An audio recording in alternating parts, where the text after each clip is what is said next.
Now, there was some talk earlier about Lamborghini bringing out a smaller version of their Urus, which is their most popular car, arguably, at the moment.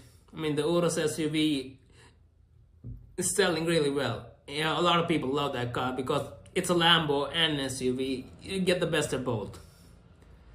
And there was rumors about a smaller Lambo SUV coming out, a smaller Urus, based on the fact that the G-Wagon is going to be coming out as a smaller version of it. There's going to be a small version of the G-Wagon, and I kind of understand why Lambo wouldn't do it. I mean, Lambo's is a supercar brand, and they're known for that.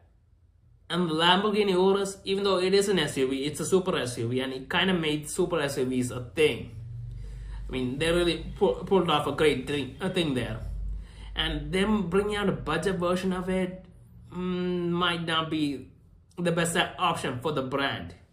I mean, sure, it would increase the sales and all, but Lamborghini is under a subgroup of other manufacturers and another bigger company, so I don't think even the sales aren't that huge. I don't think it will be a problem for Lambo. And this might bring up a budget SUV, might kind of bring the brand down a bit. Because if you bring it in the budget segment, then it might affect the view of the top segment. I mean, everyone who wants a Lambo is just going to go buy the budget Lambo rather than spend a lot of money on the more expensive cars. I mean, people want the brand.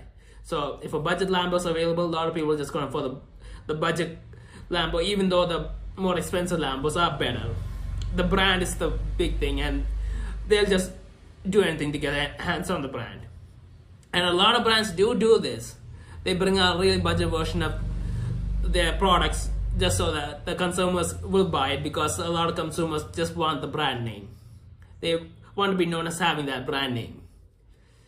And it does work sometimes, and a lot of times it might end up cannibalizing the sales of their top line products. Because branding is a huge thing. It's a huge thing to create a brand and to have a huge fan base for that brand. And messing with it is really risky. Now, Ferrari kind of messed with it. Well, not technically, but they kind of did with the SF90.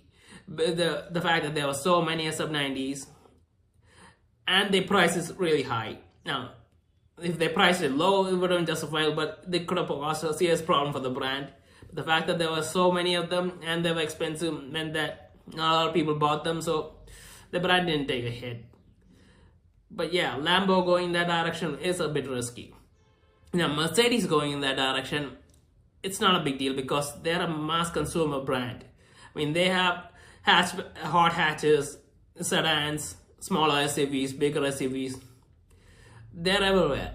So them bringing out a smaller version of the G-Wagon wouldn't really affect them as a brand as much, because they already have much more budget-friendly products compared to the more expensive products. So yeah, Mercedes, it's a good strategy. And for other brands like BMW and Audi and all, it's okay. But Lambo treading into that territory is a bit risky, and I'm not really up for it.